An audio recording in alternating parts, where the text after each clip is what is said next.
Hey everybody, my name is John DePietro. And I'm Bob Zagami, and welcome to the Camper Report Show. And in this edition of the Camper Report Show, I'm talking with the editors of a brand new RV publication. And we're going to give our viewers an opportunity to win a free subscription. How about you, Bob? Who you can be talking to? I'm going to talk to David Korst, the founder of the Glamping Show USA, and we'll tell you all about it. Hey, glamping and camping, all right here on the Camper Report Show. Sleeping on the short RV queen topper is as comfortable as sleeping at home. Now that we have the topper on there, it's made all the difference. It's really comfortable. And the comfort comes from the fact that it's not too firm, nor is it too soft. It's kind of the right level of comfort for being out, especially when you're away from home.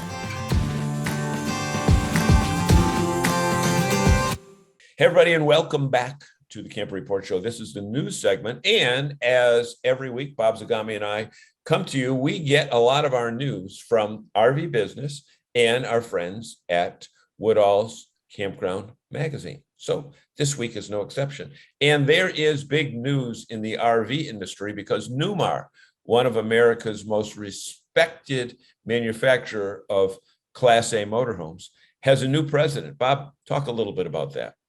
Yeah, it was a big change. We didn't see it coming, but Matt Miller is retiring as the president of Newmar. Of course, Newmar was purchased by Winnebago Industries less than a year ago.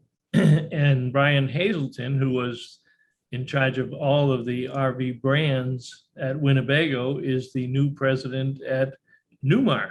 So it's big changes at the top of the pile there. Yeah, certainly big changes. And as you can see from the background, we are coming to you this show from the RV capital of North America, which is Elkhart, Indiana. Now, some people might say it's Forest City, Iowa. Some people might say it is in Napanee, just south of here where Newmar is made. But nevertheless, the owners, the people who own Alliance Coaches, and they're a brand new company, only been in business for a couple of years, are having their annual owners rally. And Bob and I are taking part in that. Bob, tell us a little bit about some of the activity that's taking place here. Yeah, it's been a great week so far. We were invited out to do our other television program, RVing in New England. We'll be doing that live tonight from the Alliance Rally, which is being held at the Elkhart Campground. And they've got over 150 coaches and over 300 RV owners, that Alliance RV owners that are here for seminars to see new models. They introduced the Avenue, a lower profile and shorter fifth wheel that's getting a lot of attention. They've got all the Paradigm models and their Valor toy hauler on display, and we've had a great chance to mix it up with the owners of the company and the consumers and do a lot of interviews. Yep, and talking with the owners themselves, it's always good to find out what owners of new RV companies have to say about their product. The interesting part is that they've more than tripled their attendance in just 2.5 years. And next year it looks to be even bigger and better. Yep, Coley Brady, Ryan Brady, and Bill Martin invited us out here to beautiful downtown Elkhart to spend some time with them, and we're having a ball. And they got some great owners, very dedicated. They're doing some unique things, and a very fast growing company in the RV industry, and it's getting a lot of attention. Yeah, and we talked to some owners today that were from Alaska that have to travel through Canada to get here to Elkhart. And speaking of people traveling through Canada, you know what? We're in the fall season, and this is the time of year that over 1 million Canadian snowbirds head to the U.S. to the states primarily of Arizona, Florida, and Texas.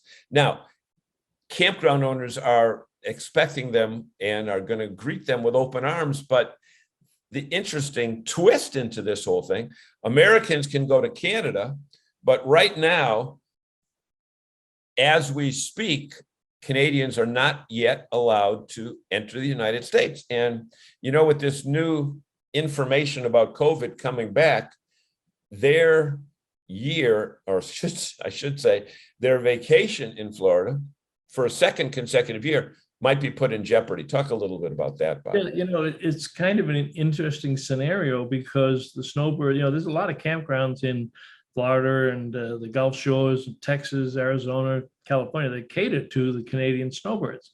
And they're not going to have that business this year.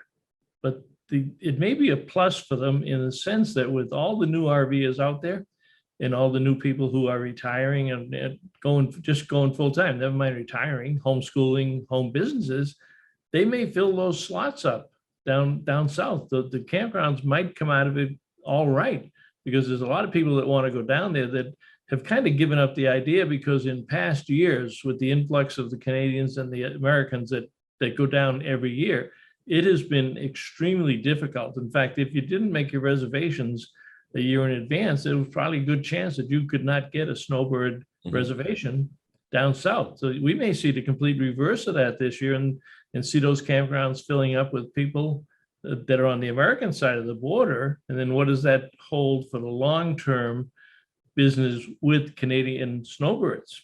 Who gets the campgrounds? You know, and they may say that, you know what, we don't need to head to Florida.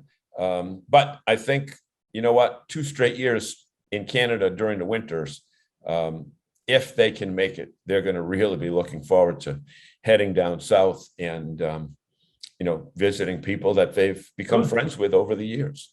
Yep, so that's another big part of it. Yeah, they meet the same families year in at the campground, right? That's the wrap on our news segment. Thank you to our friends at RV Business and at Woodall's Campground News. And we'll be back with 2 great segments right after this. I'm Jesse from Outsiders Calling, and I love adventurous family travel with my wife Jenny and our son Tucker. For over 3 years, we've RV'd across the US and Mexico, and it's tough to find places that meet all our needs. Now we plan our trips with the RV Trip Wizard, pull it up in the RV Life app, select it, and go. It helps us discover amazing new places to grow together as a family. RV Trip Wizard with the RV Life app is an awesome trip planning combination. You can get both for one low annual price. Check out rvlife.com to learn more. All right, welcome back everybody to the Camper Report Show, and I'm delighted to have David Corse as my guest today. And you may not know David, but you'll probably get to know him and hear about him because he's got a phenomenal trade event, not for consumers, but we wanted to frame it so that consumers understand what's happening in the world of glamping. So, David, welcome to the show.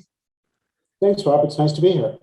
So you've got this product called Glamping USA, and it's a trade show.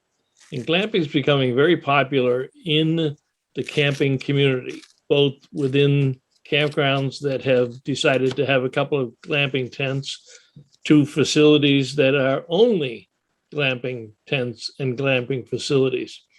So what gave you the idea to create this new event for the trade, for people to come and understand it?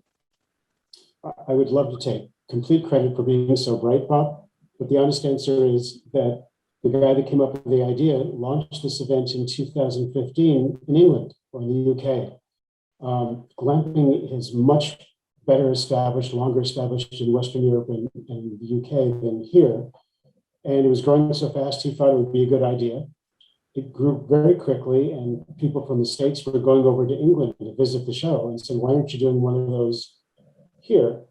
And he said, okay, we'll do one there, but I live here. It's an 8-hour time difference, and I'm afraid I speak English. I don't speak American. So he went looking for a US partner. I've known him for a long time as part of the industry. So we became partners, and we launched the event here in 2018 for our first conference, and have gone from there. So I'm just taking advantage of him being smarter than you and me.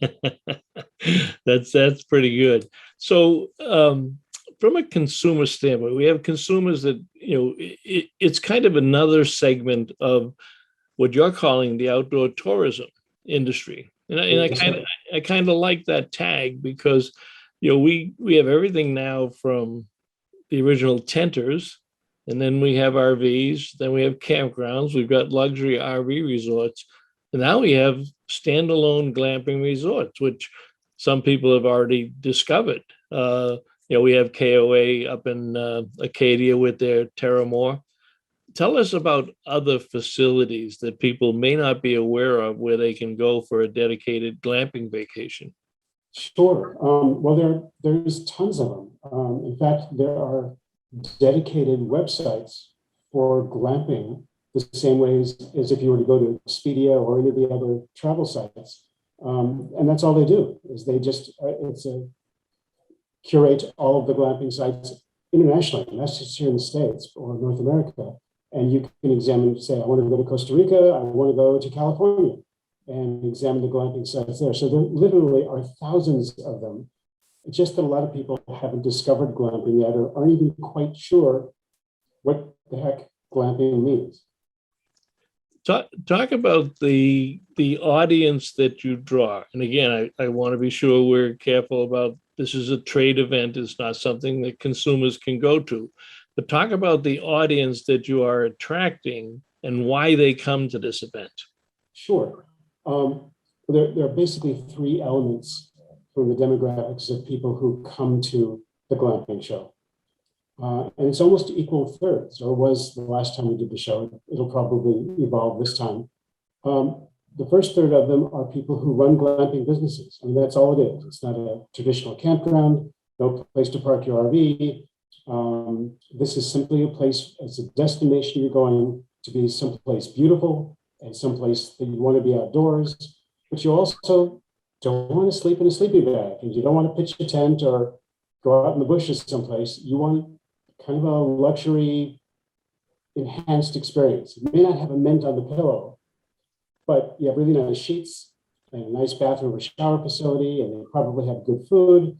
So glamorous camping is how it started, and that's just morphed into glamping. So not only you can have a tent near Yosemite, you can take your RV to Yosemite, but you can also stay in a really cool structure that's furnished and decorated and done. You don't need a bedroll and you don't need an RV. You just need to get your butt there and enjoy the great outdoors from this very upscale kind of experience. And that's what glamping is. And it's not limited just out in the country. As you know, there's a place in the middle of New York City in Manhattan on Roosevelt Island where you can go urban glamping. And when you wake up in the morning or go to bed at night, there's the Millennial Tower and Wall Street and the Chrysler Building in your skyline while you're making s'mores over the campfire. So, you know, I can see people in New York City, especially young adults, that are living in multi-million-dollar condos on the 100th floor of a skyscraper, saying, let's go glamping this weekend, and they hop on that tram from the mainland and go over to Roosevelt Island and have a glamping experience. And if it's $350 a night, so what? That's they don't have to go far to have fun. And the key word here, I guess, is experience. Glamping is all about the experience, whether you're in a tent or a yurt or a teepee. We've got a couple of our exhibitors who manufacture replica covered wagons. It looks like you're going across the Oregon Trail, except they're larger, and that you're climbing up the steps and going into the wagon, which has one bedroom, a bathroom, a small kitchen. But when you get up in the morning, you're getting out in the middle of the prairie or wherever you are and getting out, in your covered wagon. So the number of structures, people are using Airstream trailers, as you know. It's amazing how diverse the structures are, but it's about the experience. It's about being there. And so about a third of the people who come to the show run those businesses. They do glamping.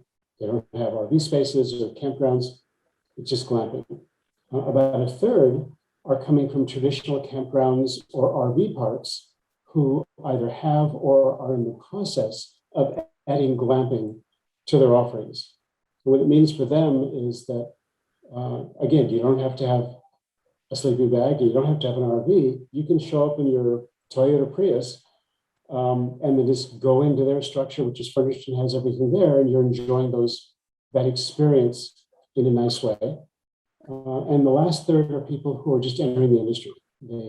They've gotten infected with the bug. They say, I'd like to do this for a living. It's kind of a step up from doing an Airbnb in your backyard, and are in the process of acquiring the land or doing the research, buying the structures, and starting a glamping business. So that's the 3/3 of the people who come to the show. And we've noticed it within the RV and the campground industry here in the States. Many campgrounds have in fact added glamping tents, and they continue to add more. And, sometimes we tend to think that the RV industry and the camping industry is, something that we created here in America, and it's just for us, and this is what we do. But you've drawn an international audience to this event. So, we have some activity in China with RVs, and certainly in Europe. But talk about the international interest in this. Sure. Well, it's last year, because of the pandemic, we had to organize our event virtually. And we were astounded, and we were hoping for at least 500 unique visitors. We had more than 3 times that amount, but they came from 87 countries. We had almost every country in the Caribbean, every country in Latin America. We had people from Mauritius and Tasmania, and oh my God, all over the place, because you can glamp anywhere. It's kind of universal.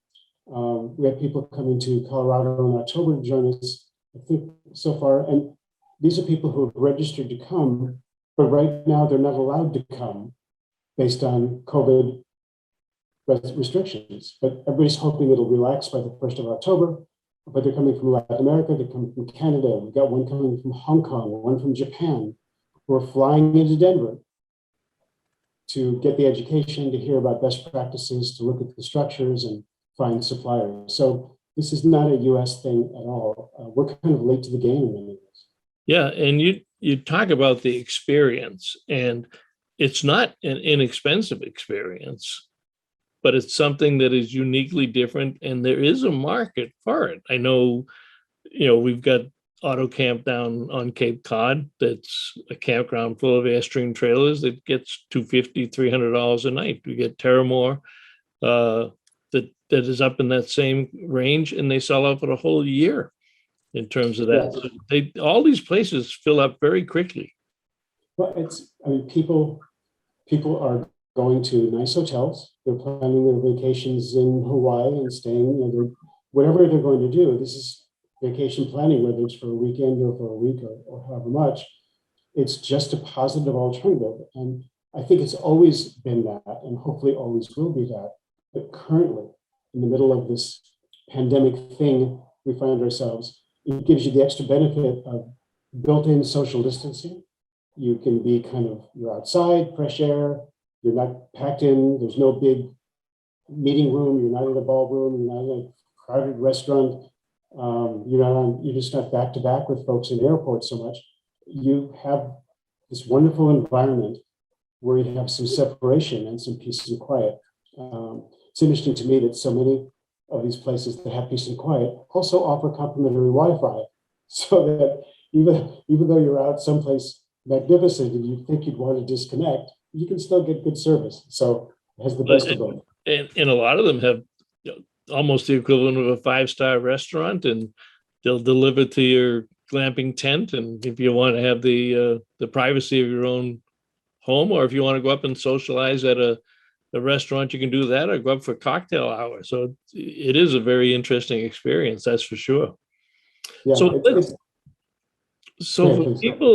for people that may not know that you have this show, now I'm thinking about trade people that may be looking, campgrounds that may be watching our program, because we certainly call it the Camper Report Show for a reason. We get a lot of campers and we get a lot of campgrounds.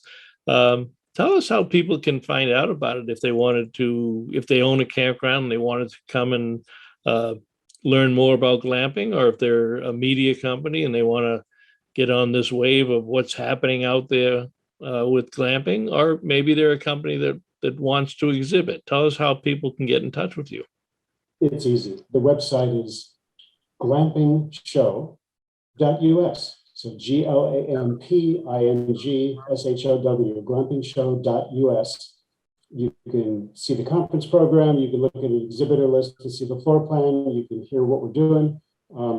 We also publish a quarterly digital magazine, which is a free subscription, and you can subscribe to the magazine on our site and look at past issues. It has pretty much everything you would want to know about what we're doing. And for folks who want to come to visit us, just about 20 minutes from the Denver airport, we'll be there October 4th, 5th, and 6th. That's fantastic. Our guest this morning has been David Course. creator of the Glamping Show USA. And David, thank you for joining us and giving us a little glimpse of what you got going, and best of luck come October here. Thanks. It's been a pleasure. Thank you. Thank you. Mike here from RV Blogger. Don't waste hundreds of dollars on an external GPS for your RV. All you need to do is download the RV Life app right onto your phone. This app is so cool. It has RV GPS built right into it. So you can load all the specific measurements and weights for your RV. It'll give you directions safe for your RV to follow. And by the way, if you have RV Trip Wizard, directions for your trips upload into this GPS automatically.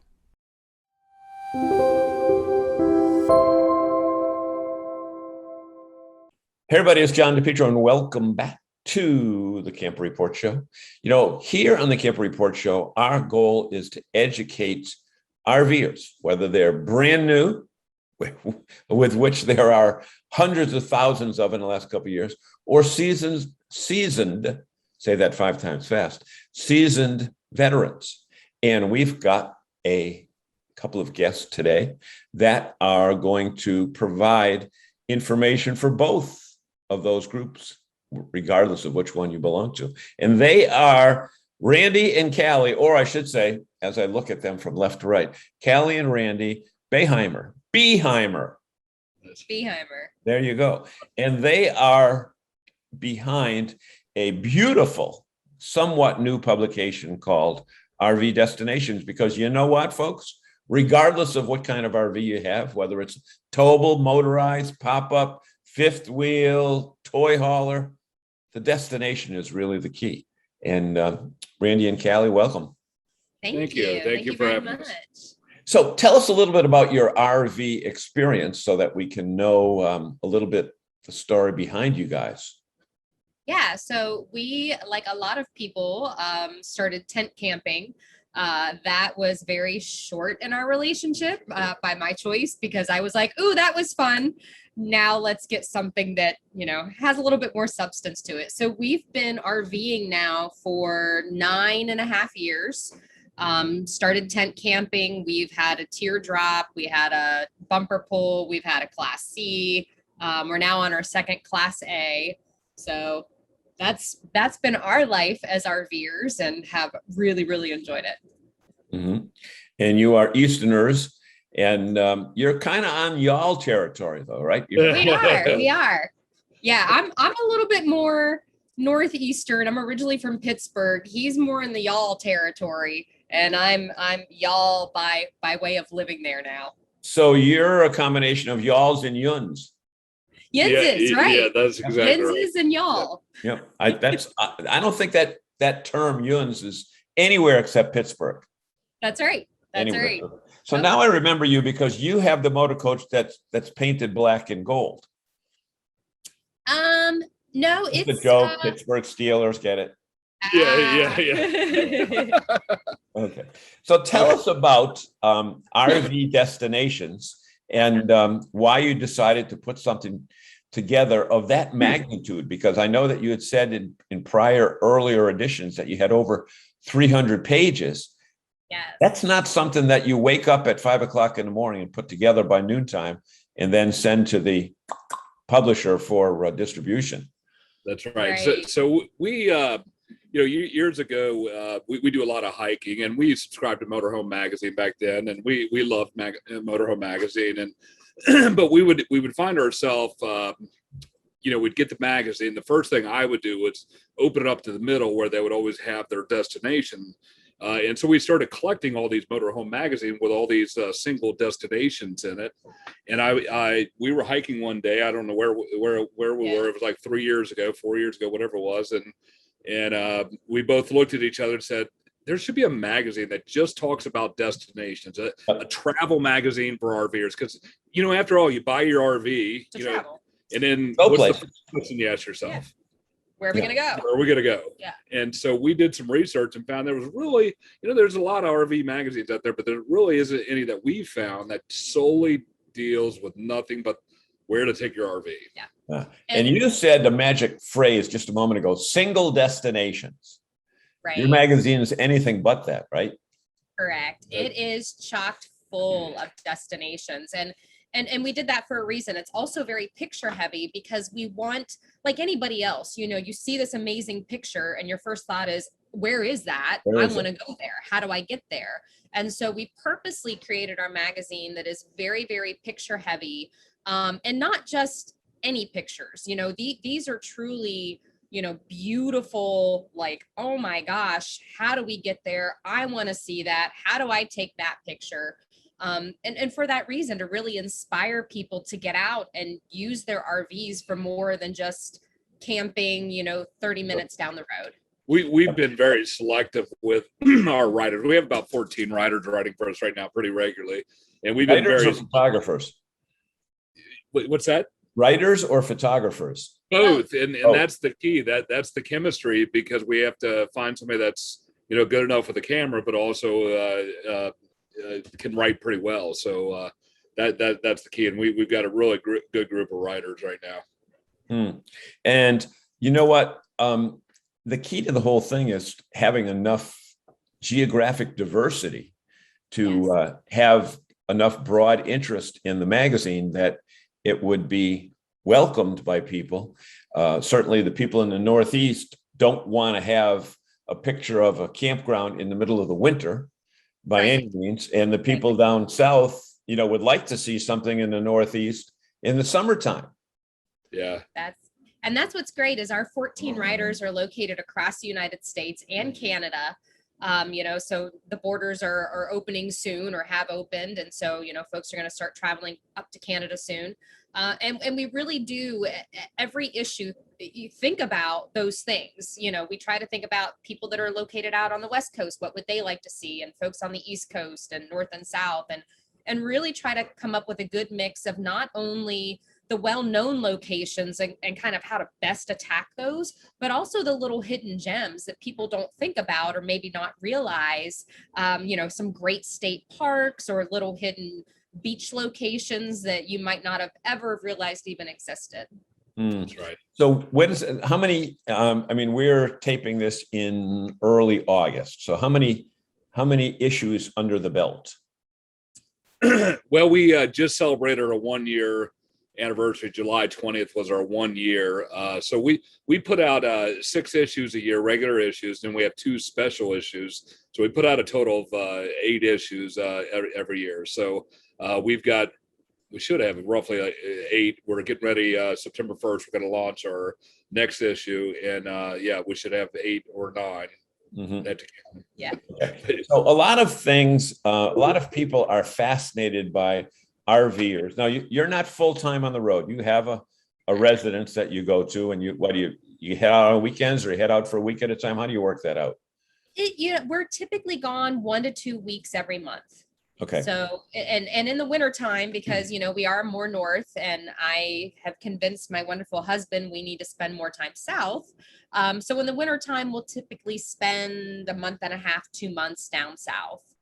Yeah, we're still actively writing for the magazine too. Callie's a wonderful writer. Occasionally you'll see me pop up here and there, but I don't care to write out, much rather take pictures. But yeah, we're really letting the 14 writers take the brunt of all the destinations, where we just kind of pick one every issue, 1 or 2, and write about them. Okay, so you must be reading my notes, because I was going to ask you next about the division of labor. Who does what? And Callie, be nice, because I know you probably do everything, but give him credit for something, right? I do. I just let him think he does a lot. Yeah.